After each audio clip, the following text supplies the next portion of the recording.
Hi, this is Jill Schlesinger, and this is the Better Off Podcast.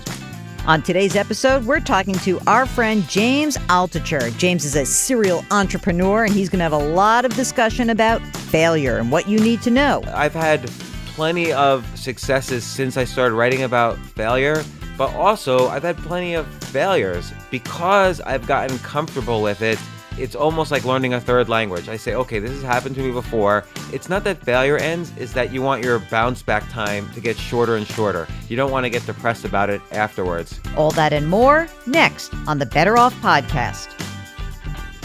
Welcome to the second episode of the Better Off Podcast. We're sponsored by Betterment. This is the show that provides unconventional and entertaining insights on your money and your life. I'm your host, Jill Schlesinger. We got great feedback on our first show, my interview with David Bach, the author of The Automatic Millionaire. And I know you guys kind of liked that I went at him a little bit around the whole latte factor. If you missed the interview, just go to iTunes, Google Play, Stitcher, SoundCloud, or any other place where you get your podcasts and check it out. We'd love for you to download it.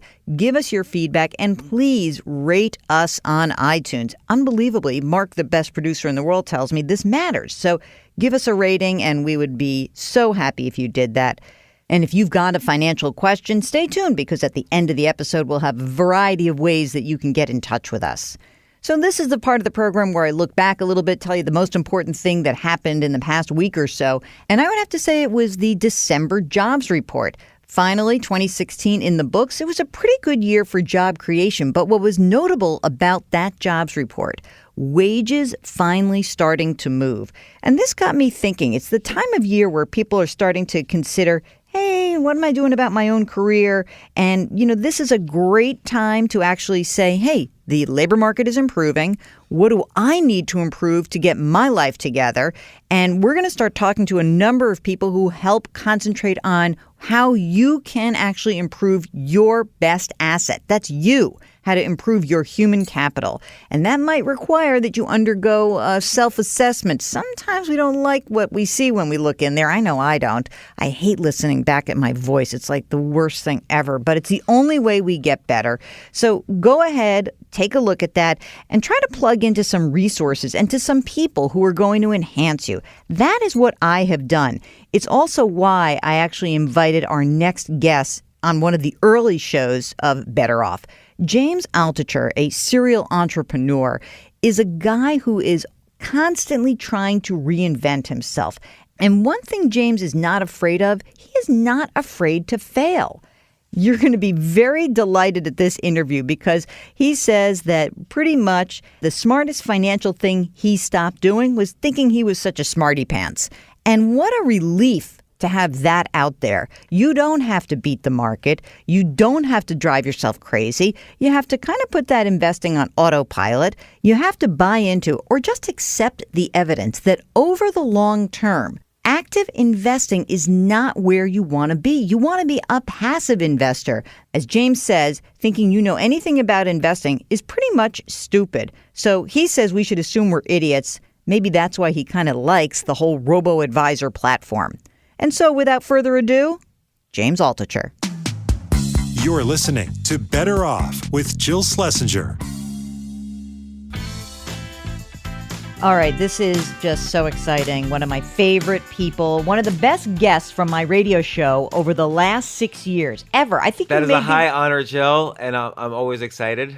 James Altucher, welcome to the program. Thank you very much. James, and Jill, may I say, yes. Sorry for interrupting, but congratulations on this brand new podcast. I thank you so much. It's so much fun. It's been a slightly like a sliver of the radio show, right? It's a smaller broadcast. It's a little different. And the best part is that I get to take people who I've met along the way, who I find incredibly interesting and have fascinating stories, and able to put them on the podcast and say, let's do something a little different now. All right. You ready? I'm game. Okay. Best money decision you've ever made? Best money decision I've ever made was to stop investing money. I actually think using kind of, passive robo-advisors, things like that are fine. I think going on a limb thinking you know anything about investing is the the stupidest decision you can make. So once I realized I was stupid, I finally started making better investment and money decisions for myself. So what I stopped doing was I stopped putting huge chunks of money in stocks I think that would like go up by multiply by 10. I stopped doing as much venture capital investing, and when I did it in much smaller amounts. So I basically just always assumed I was an idiot. And so for instance, if I buy a stock, I don't say I'm smart. I say, "Oh, Warren Buffett bought this stock 50 points higher. Now I'm getting Warren Buffett's stock 50 points lower." It's as if he worked for me for free, the richest man in the world. So then I know, okay, if I'm stupid, then at least Warren Buffett is more stupid than me, which is impossible. So I probably did something okay then. Okay. So that's when I started making some smarter money decisions. And you know what's so funny? So in your Wikipedia listing, and you have one, by the way, James Altucher is an American hedge fund manager, entrepreneur, best-selling author, and podcaster. He has founded or co-founded more than 20 companies, including Reset Inc. and Stock Picker. He says he failed at 17 of them. And one of the reasons why I wanted to have you on the program is not just because you have all those jobs, and not just that you have a brand new book called Reinvent Yourself, but that you are very comfortable talking about failure. And I find that fascinating because I am too. And I always think it's like, oh, the old trader in me, like, because when you trade, you fail all the time. Like, you make bad choices, right? Right, but at the same time, particularly in the financial industry, there's this shame factor around failure. So I remember one time I was raising money for a fund, and I had written about my failure, and the guy didn't know me before we were in the meeting. He's starting to read like my book, and he's like, "How can I invest in you? You lost all this money." And I said to him, "Can you find a single person out there who hasn't made some bad financial decisions?" And, everybody will say, "Oh, but you picked this one stock in 2004 that went down 80%. Yeah, but okay, I picked some other stocks that did well. Like, nobody is perfect. And yet somehow you turn on like CNBC or whatever, and this is not critical of the station, but everybody's like wearing their suit and tie and like saying, well, the economy is definitely going to go down with Trump or up this way or that way, or they're going to raise interest rates and that's going to crash the economy. Nobody knows anything. And nobody checks their facts. Nobody studies history. And they just spout off like their opinions, and they're supposed to be experts, but half the people are going to be wrong anyway. So, but nobody owns up to it. And you know what's fascinating about that? I interviewed a guy from DFA, from Dimensional Fund Advisors, and they're really into passive investing. And he said to me, when he realized that there was like Nobel Prize winning theory about how nobody can actually beat the market, he's like, I felt relieved. I didn't have to worry about that. I could just be a passive investor and feel kind of like, okay, now I can do other stuff. And I think that's like, there's like a freeing part of that instead of thinking there's some man behind the curtain doing something. It's so true. I really, the years of agony thinking I could be smarter than the other 8 billion people on the planet is just, I wish I could, that's the one regret I have, is I wish I could somehow take those years back and tack them onto the end of my life so I have them back somehow. But you can't do that. Right. And you wouldn't be who you are. So you've got all these jobs. Which one do you really like doing the most? Well, I love the only ones I really love doing is I love writing and podcasting. So, and they each feed the other because and along there's kind of a silent partner to writing and podcasting, which is reading a lot, because you have to read and study and prepare and learn new things. And to some extent, this is the part I don't like as much. You also have to experience life to have things to write about. I don't really like experiencing life that much. What do you mean by that? That's ridiculous. Wait a second. Because all right, let's be honest. Okay. Tell me this. If this is not true for you, I'm fine with it. Okay. But don't you like just spending a day at home, binge watching TV, eating like cake? Yes. And reading. Yeah, of course. And hanging out with your loved ones. Totally. But that's part of life. And so when you say you don't want to experience life, what is it about? What is out there that you don't want to experience? Okay, I get really like if I'm invited to come to this networking dinner, this person will be here, this person will be here, this person will be here, it'll be really good for you. You'll meet all these people. They're all fascinating, and I like learning new things. but it's really hard for me to get up and go out, and I'm shy, I'm introverted. Here's what I have to do. If I'm going to a dinner, let's say it's 7 p.m. at night, starting around 10 a.m. that day, I have to prepare. So I have to watch maybe 3 or 4 hours of stand-up comedy just so I can like kind of get in that mode of like, oh, I'm going to be, I'll touch that funny side of myself. Then I have to Google each person who's going to be at the dinner. And then I'll start reading books they've written or articles they've written. And so when I meet them, oh yeah, I read your PhD thesis you wrote in 1973. That's actually happened. And they would be blown away. But I really have to spend a lot of time to get myself ready to go. I'll take a nap. It's like I'm going into training. And so, wait a second. So when I first met you, I listened to your minimalist podcast. I heard it. I loved it. I tweeted at you. I said, oh, come on my radio show. And you responded almost like immediately. It was amazing. And then we met. And did you, before meeting me, read up on me? Yeah. Because you were so like totally natural. You were so easy. I got along with you in 5 seconds. First off, I get asked to go on a lot of podcasts. I went on yours. So I was very lucky. Well, I liked you, so that's nice. So I was happy to be there, happy to be here. But yeah, then what's the point of being? Once you're at a place, what's the point of being nervous? Like this is the time we hang out together is on the air. All right, so let's go back for a second. So you've had this amazing career, and you do talk pretty explicitly about failure. And when you meet you interview a ton of people, a lot of self-helpy people, a lot of really interesting people. What is it that you want to get at when you get people to start talking about the things that have gone wrong in their lives? What is it that you want to explain to your podcast listeners about that?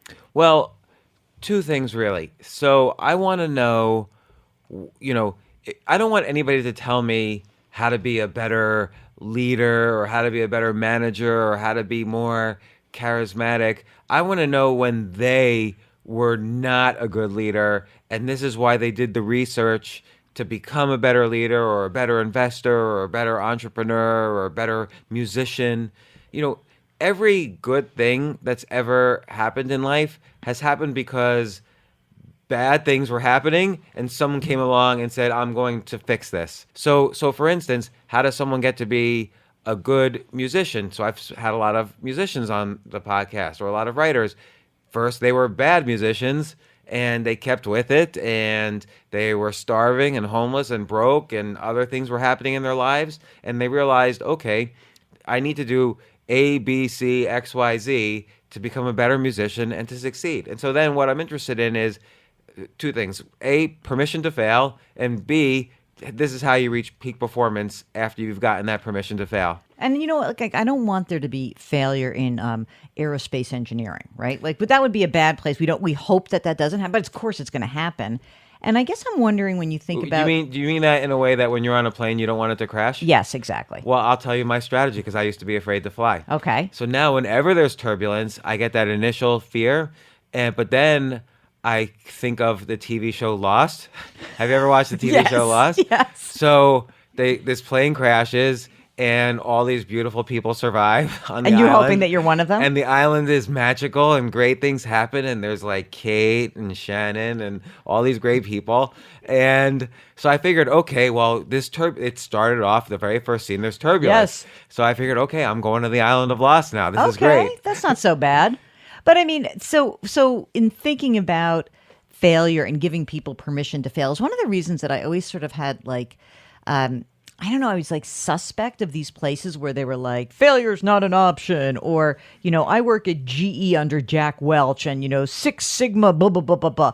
Because it seemed to me that in business and in corporate culture, once you make it taboo to fail, if someone does fail, they're not going to tell you. And then you're screwed because then you've got a problem where people are covering up mistakes. Well, look the greatest recent example, and by the way, GE is an interesting case study as well, but the most extreme recent example is Madoff. So the only thing Madoff has really said about his crime was the fact that he started out some fund. We don't really know when the crime started.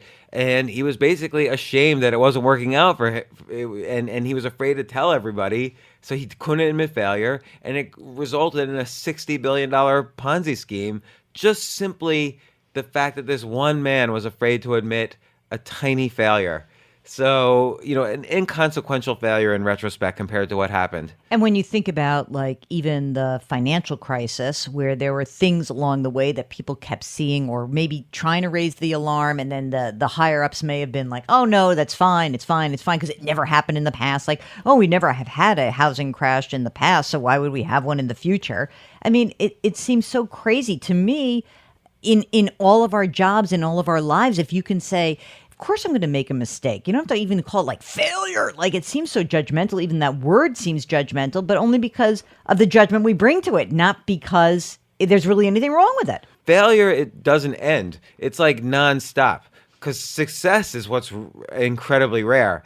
I mean, look, I've had plenty of successes since I started writing about failure, but also I've had plenty of failures. So, 2015, I had like an enormous financial. I was on the board of a company where I had millions of shares, and that company collapsed. I lost a ton of money, and but what because I've gotten comfortable with it. It's almost like learning a third language. I say, okay, this has happened to me before, and so it's not that failure ends, is that you want your bounce back time to get shorter and shorter. You don't want to get depressed about it afterwards. And do you think that, going through that experience, how it shaped you going into 2016, what did you do differently in 2016 as a result of that failure in 2015? I think what was great was looking at that experience in 2015 and realizing, all of these things I've been writing about since 2010, I have a chance now to practice it again. It's been a couple years since I had a chance to practice it. So it turns out it worked for me, and it was great. The other thing is I had failures in 2016. And so what I did was, instead of doing the typical thing was, these people were evil or they were jerks or they screwed me, I leaned into the problem and said, okay, what I've noticed in the past is that every time I kind of just accept really quickly what happened and now look for positive things to push me forward, that works out really well. And that's what ended up happening. I kind of restructured an investment I was involved in that wasn't going well because of other people in the investment and so on. I realized I need to surround myself with different people. I managed to, transfer things around. So have one group of people sell their investment to another group of people, and it all worked. Rather than get into this whole state of panic and anger and fear and hate, I just kind of leaned into it and said, this is happening. Things have to change. This is Better Off with Jill Schlesinger. You've just been listening to our guest, James Altucher, essentially say that thinking you know anything about outsmarting the market is what he calls stupid. That's why he mentions passive investing as a potential tool. And of all the types of investors out there, what did he say? He said robo-advisors like our sponsor, Betterment. I came to the passive investing altar about halfway through my 30-year career in financial services. I started as a trader. I became a certified financial planner. And through all those years, I saw so many different approaches to investing, people thinking they had some magical answer. And yet so few were willing to admit that it is the passive approach to investing that makes the most sense. That's why I'm so happy that Betterment is the sponsor of this podcast, because they really do walk the walk and they talk the talk. Betterment relies on time-tested investing principles. Basically, they know that based on data, there is no consistent way to beat the market over the long term with active trading. They apply those principles with transparency and with ease of use. They use great technology and focus on keeping your fees and your taxes lower. That's so much more important than figuring out how you're going to beat the market. And here's something refreshing. Betterment cares that you actually reach your financial goals. That's why they keep their fees so low. See how Betterment can help you today. Better Off listeners can get 1 month managed for free. For more information, visit betterment.com/betteroff. And now back to our interview with my pal, James Altucher. What's harder, coming out of a failed relationship or coming out of a failed business experience? I think coming out of both are pretty hard. I think coming out of a failed, it's funny because I'm probably better at business, and I probably understand when problems are happening much sooner in a business than in a relationship. But when a relationship ends, you kind of sort of look back and say, "Oh, that's a relief that that ended." Because if it wasn't going well, you might as well not be in it. But in business, it's tied to other things. Like if a business doesn't work out, you think to yourself, "Oh, if then the next 10 businesses might not work out. I'm going to go broke. I'm going to be homeless. Nothing's ever good going to happen to me again." And that could just be my own psychology. Like my dad had a business and went broke later on, and kind of had mental issues as a result of that. So maybe I kind of project onto that as a little bit. But I don't know. I always feel when a relationship ends, okay, I'm going to just meet new people.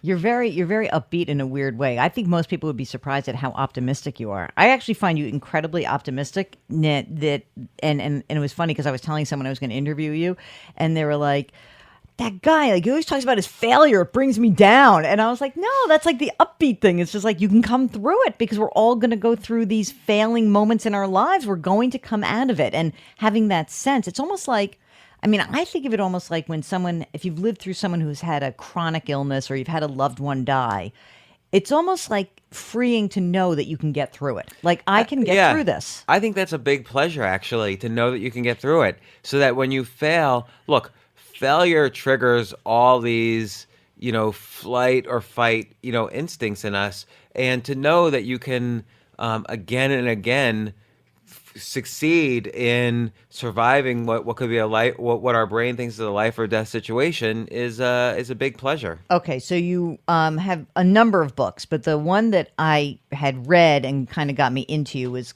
Choose Yourself, and now you've got Reinvent Yourself. So tell me about Reinvent Yourself. What is the premise of the book, and what's new in this that you have discovered in writing it? Well, I'll give an example. The other day, I saw a job ad, and the job ad was for self-driving car engineer wanted, right? So now, like Google's making all these self-driving cars, and I guess somebody needs an engineer to fix them when they break. Who would have ever went to college for this 5 years? Who would have thought this wasn't like just a science fiction job ad, from the future, like 5 years ago even. So there's no way to train for this sort of thing. There's no way nobody could have guessed even just a few years ago that this job ad would appear. So the reason I bring it up is because reinvention is something that's happening at a macro level constantly. Like the world changes in ways that are so fast and so unexpected. Meanwhile, the economy is constantly changing. We have all these new technological innovations. I'll bring up self-driving cars again. The auto industry might disappear. The media industry is changing constantly. The financial industry is constantly changing. So you have to be at a macro level. You have to be on the lookout for how the paths are changing. That the map that you had in front of you when you graduated college, that map now is completely different. And what's interesting about that, though, and you think about the election, is that so many of those like stories of people who say, I want to go back in time, or I want this thing, and that there were sort of a sense that like the world was changing too fast for some people, that like, slow down. And you know what? I don't care if that's how you feel. The world is changing that fast. So how can we help people embrace that a little more? Right. So then there's the personal side of reinvention, which is that you yourself often need change to live. Like chaos is just sort of part of the universe. And sometimes people wake up and they say, well, I've just been going into this cubicle for 5 years, and it was great. I got promoted and I made money and I had my first kid and whatever. But now I want to these cupcakes that I make on my spare time that everyone loves. I want to make a business out of this, or I want to write sexy vampire novels, or whatever. So at different points, we all want to change, and usually it's maybe not every month or every year, but maybe every 3 to 5 years. We want bigger rather than smaller changes in our lives, and maybe every day we kind of have to plant the seeds for those bigger changes, like learning new skills, understanding things. But I do feel like there are, and I work with people like this, and I'm sure you know people, like there are some for example, some of the old journalists who like lament how the media business is changing so dramatically. And I can understand that if you went into journalism 30 years ago and seen the landscape shift under you and like it's almost like tectonic plates are moving and it feels like if I could just hang on to what I had, but you can't. It's not there anymore. You can't. And next year you can't hang on to this year, which is why you always have to plant the seeds for reinvention. And it's never too late to start planting those seeds. So how do you plant them? I write about this in the book. I in addition to kind of sort of taking to the next level some of the things I write about in Choose Yourself, about how the gatekeepers are going away and how you can get ready for that both personally and externally. I also write about this concept in Reinvent Yourself called plus minus equal. So find your plus, find people you can learn from, whether they're mentors or virtual mentors that you read about or historical figures that inspire you. So every time I get fascinated by something, I write down 10 things I learned from it, like right away. So I read this book, kind of this history of The Daily Show with Jon Stewart.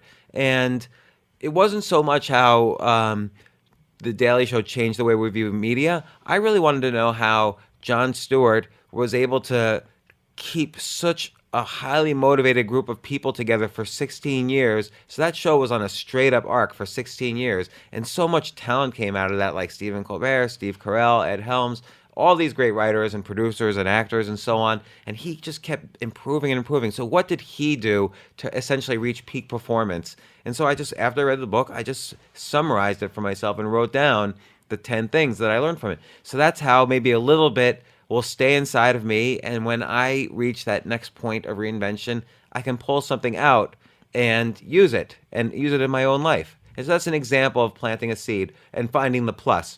So then there's the equals. Find people who are in your cohort, in your peer group, and challenge each other and question each other and help each other. And you kind of grow up together. Like, look, you've done a radio show, you're starting this podcast, I have a podcast, I've been on your show, on this podcast, we've communicated in other ways, and we're constantly thinking, like, how is this format changing? How can we improve it? How can it be made better? So that you do with your people kind of experiencing the same things as you. And then there's the minus. The best way to learn something that you learned from a plus is to teach something to the next generation or people who are coming up or whatever. That's how you solidify the learning. So plus minus equals reinvention. You know what I thought you were going to say about minus? I thought you were going to say get rid of toxic people. Like get minus, like less those people who drag you down or suck the air out of you. That is really important. So I do also talk about that, which is just every day you kind of have to prune the tree of your emotional life. And so there's constantly people who want to bring you down. So the better you do in life, the more people who know you. By definition, that means the more people who think you totally suck. So if 20,000 people love this podcast, 1,000 of them or more are going to say, oh, but Jill always brings me down. She's always talking about failure. This gets me depressed. So that's just a fact of life. So you kind of have to learn and develop strategies because that hurts. So you kind of have to learn and develop strategies to say, okay, well, that's part of the 1,000 or 3,000 or 5,000 people who are always, the better I do, the more and more people who are going to actively hate me. I love that idea. You could just accept it. Plus, it actually is a good thing. The more people who hate you probably means a lot more people like you. That's exactly right. I had to learn that like once you like go on television and people start writing in and telling you like your hair looks crappy, you look fat, your makeup is wrong, the color's wrong. And I was like, oh, I already have a Jewish mother, but thanks for the feedback. But this happened 14 years ago. I was on CNBC. It was the first time someone wrote me and said, you're really ugly. And I turned to my wife at the time, and I'm like, "Oh, why did they write this? Why So did mean. someone take the time out of their day? They were like in the middle of their dinner with their babies, and their wife Ugh, cooked a nice dinner, I and they're know. like, "Excuse me, honey, I've got to send an email. It's I've got to terrible. find James Altucher's email address and write him how ugly he is. I'll be back for dessert." James Altucher, author of Reinvent Yourself. Also, download his show, The James Altucher Show, which I love. Before you leave, you ready? Yes. Every interview at the end of Better Off finishes up with this question. What is the worst money or career mistake you have made? The worst, superlative worst. I think, this is abstract, but thinking that I was smarter than I was. You can't smoke your own crack. Like, this happens a lot. People start a business, and everyone else can see, oh, that's a horrible idea. But you're like, no, this is great. It's my idea. And it's a cognitive bias that if you put your time and energy and soul into something, your brain's going to think, oh, it must be great. But you have to make sure every day you're not smoking your own crack, whether it's about businesses, whether it's about investments, whether it's about relationships. I see this a lot with bosses and their employees. Every boss thinks they've hired the A-team, like the Justice League of America is now working for them. And it's just not true. Like, most of the time their employees are pretty mediocre at best. But you think that, oh, but I made the decision to hire them. They have to be the best. So again, just on every area of life, you kind of have to really ask yourself constantly, am I smoking my own crack or not? And today you're not. Today I'm not. Today I'm exactly where I want to be. And it's time tested. I've been with you guys before. Exactly. It works. It's working for me. It works. James Altucher, thank you so much. Thank you, Jill. You're listening to Better Off with Jill Schlesinger. It's time for the Better Off listener question of the week. If you need a second set of eyes on something you've been thinking about, there are a couple ways to reach us. You can use Twitter at JillOnMoney is my handle. Just use the hashtag BetterOff. You can also send us an email, askjill@betteroffpodcast.com. Margaret writes, the job market's improving and I'm ready to have the big talk with my boss. I need to know how I can negotiate and be smarter about this process. Okay, I love this. I did a segment last year where I did a bunch of research on this, and it's so interesting because when you look at having these conversations around negotiations, there are lots of rules and theories, like your best negotiating tactic would be don't make the first offer, right? And don't undervalue your total worth. Okay, but here's something kind of cool. There is actually some evidence that some of these old rules of thumb are somewhat outdated. Researchers at Columbia Business School found that, in fact, if you use a range of a salary projection rather than that single number, it could help you increase your total comp. Here is how it works. Let's say that you want a $100,000 salary. I know you're going to make more than that, but let's use 100 because it's a nice round number. If you want a $100,000 salary, you suggest, I want a $100,000 to $120,000 salary. And I'm presuming that you've done your homework and you've checked out that you're worth this, and you've got, prepared a number of remarks about what you've added in value to the company and why your performance is really worth this. But okay, this is really important because here's what the research finds. In a series of experiments, these researchers said that the higher ranges led to higher salaries for a pretty simple reason. The employer is unlikely to go below or even the bottom end of your range. The key here is you want to set an ambitious number at the bottom range. Maybe that's the one you would have used as your single dollar offer. And you don't worry too much about the higher number at the top end of the range. Don't set the range too wide. Try to keep it, say, within 20%. So make sure that other people in your field are making something comparable. Have examples of what you've added to this company's bottom line, how you've helped create value, what your role is, how you want to expand your role. Set the range. And then hopefully you get a raise. But the funny thing is, if you don't get a raise, and if in that moment maybe the boss says, you know what, not going to work, make an appointment and say, hey, you know what? Can I come back to you in 3 months, 6 months so we can talk about this again? Get it on the books, and then you get another shot. Good luck, Margaret. Thanks so much for writing.